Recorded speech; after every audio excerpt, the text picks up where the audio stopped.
What's up you guys, it's Dorothy and welcome back to my channel. You guys, we are going into part 2 of chapter 5 of Killing Mr. Griffin. I hope that you guys are enjoying these videos as much as I am posting. I know I'm doing a content overload for you guys in the last few weeks, but I hope that you guys are enjoying it, and let's get right into this video. This video may contain sensitive topics and foul language. If you do not wish to continue, please click off the video now. You have been warned. And now, 3 years later, she was still sure. Kathy had never needed a great deal to make her happy, and what she had now was more than sufficient. Humming tunelessly beneath her breath, she made the coffee, mixed the frozen orange juice in a pitcher, put bread in the toaster, broke 2 eggs into a pan. It was springtime. Under the kitchen window, the first hyacinthus were blooming. Last week's dust storm was behind them, and the air was fresh and clear and sweet. The nausea that had accompanied her first months of pregnancy was also over. She would eat a good breakfast. Later in the morning, she would go into the yard and sit in the lawn chair in the sunshine. She glanced up and smiled as Brian came in, his hair slicked down, his hands deftly adjusting the knot in his tie. Do all teachers at Del Norte wear ties to class? No. The riffraff wear open-neck sports shirts.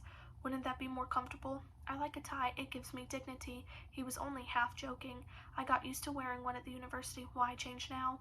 He took a seat at the kitchen table and reached for his glass of orange juice. Call the pharmacy and order a refill on my pills today, will you? I'll pick them up on my way home. That'll be a bit later than usual. Oh? A faculty meeting? No. A student wants a conference. I'm meeting her at 3. It may take a while. She wants to go over some papers. Is she one of your problems? Kathy asked, sliding in the eggs onto a plate and carrying them over to him. No, actually, she's one of my good ones, named Susan McConnell. She's quite a talented writer, very imaginative. I had them all write final songs for Ophelia. Hers was exceptionally good. Have you told her that? Of course not. I don't want her resting on her laurels thinking she's a genius. She still has things to learn. She tends to get overdramatic, and she's sloppy about details, spelling and punctuation and such. She's not a perfectionist.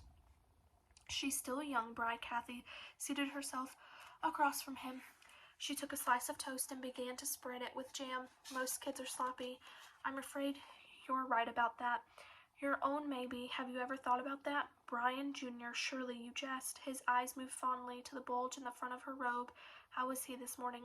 Fine and active. She took a bite of toast. Seriously, Bri, I worry sometimes about that, about your wanting him perfect, and he is not measuring up. He might be born with crossed eyes or a birthmark or a hair lip or something.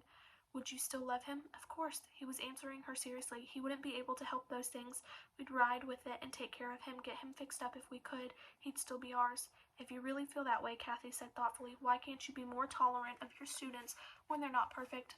Because they can help it, especially with today's technology. Anybody can Google a word if he doesn't know its meaning, or use spell check if he doesn't know how to spell it. Time can be planned so the assignments come in on time. There's no excuse for carelessness.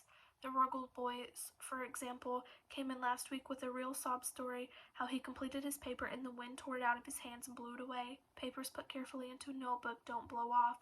On a windy day, you close a notebook and put it under your arm. That's elementary enough. Did he redo the assignment? He did, but I wouldn't accept it. It would set a predicament. If I took one late paper, I'd never be able to refuse the next one. Within a week, everything I've taught them about work discipline would be down the drain. The class would be as much of a mess as the one taught by the idiot Luna woman. Dolly Luna, she smiled despite herself. I've got to meet her. After all, the kids dedicated last year's yearbook to her. Is she really a dolly? Sure is. 2 big eyes that open and shut, painted on smile, head full of sawdust. Ever see a 30-year-old teenager? That's our Dolly. She doesn't want the kids to think she knows more than they do, fear they won't like her. Kathy didn't know why, but the metaphor struck her strangely. The grin faded from her lips. She herself smiled a lot. She had never thought about that. Brian, she said slowly, do you think of me as a dolly? Of course not. He was honestly shocked. What am I when you think of me? You? Why, you're my wife.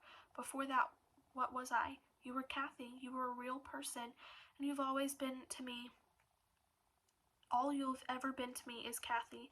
He took a final swallow of coffee, stood up, took the paper napkin, and ran it across his teeth. It was a gesture she hated. If people were that concerned about their teeth, they should brush them one extra time in the morning, and the time At the time, it made him suddenly so human, so vulnerable, that she wanted to hug him.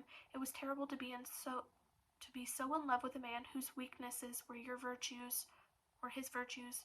Bri, she said, I want to ask you a favor about the McConnell girl. What? He looked surprised. If she really is as talented as you say, I want you to tell her there's something you know to handing out something positive.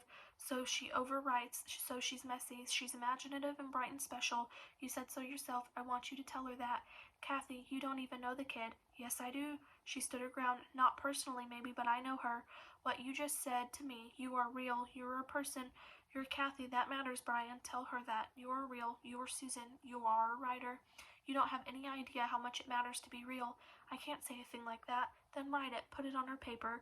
Not the test paper. She didn't do well on that quiz. In fact, it's her worst paper so far. I think she's got a boyfriend. Then on another paper, on the song for Ophelia. You are a bossy wench. He made a grab for her. Kiss me, Kate. Not if you talk in Shakespeare. She pulled back, both pleased and offended. You're not taking me seriously. I meant it. Every word about Susan McConnell. You're taking it too far, Bri. You've got to give them something besides criticism.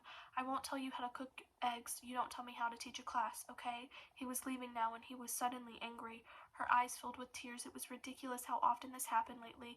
It must have something to do with being pregnant, she thought. Every time she got mad or sad or even happy, she cried.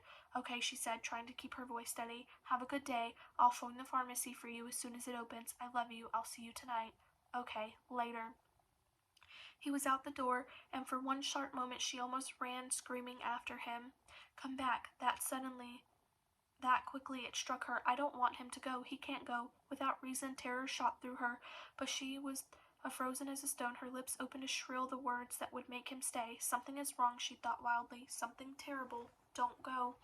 And as though her thoughts had been strong enough to reach out and touch him, he was back again. He was bending over her, his hand under her chin, raising her face to his. Kathy, he said, I love you. I know, she whispered, I know.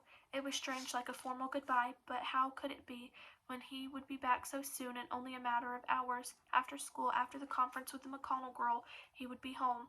It will be different, she thought. When the baby comes, it'll all be different. Once he's a father, he'll be able to give love more easily.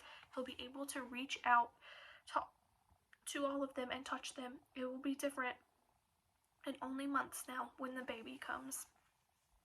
That is the end of chapter 5. I will see you guys in the next video. Bye.